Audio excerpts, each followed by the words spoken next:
15 is a solid vintage in Barbaresco. We had 5 great vintages in a row. It's the first time in my recall that we are able to release single vineyards, reserve wines 5 years in a row, starting with 2013 and with 17. So all 5 vintages are great, but 15, if I have to describe it in one word, is solid. It's a great vintage.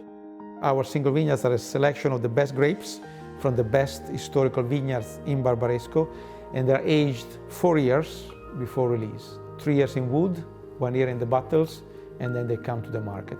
We only release the single vineyards when the vintage is exceptionally good.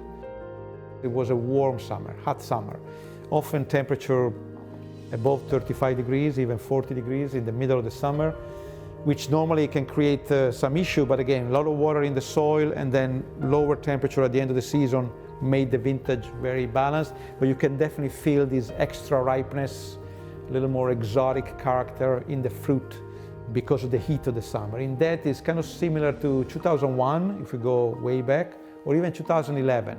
Warm vintages with good tannic structure. Very different from 2014, which we released last year, which was a much lighter vintage, but very aromatic. So this is the feature of 15. Rich, ripe fruit and good tannic structure.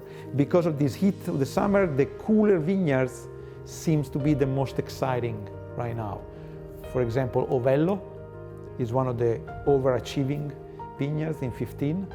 It's a higher elevation and vineyard and is more exposed to northern winds in the first part of the season, so it's a little cooler microclimate that seems to keep a little extra brightness in the wine. Another vineyard which is also cooler in exposure and microclimate is the one called Paillet. And finally the Montefico, which is always one of my favorite. Powerful wine, but very mineral in the finish. So if I have to pick 3 of them, those are the 3.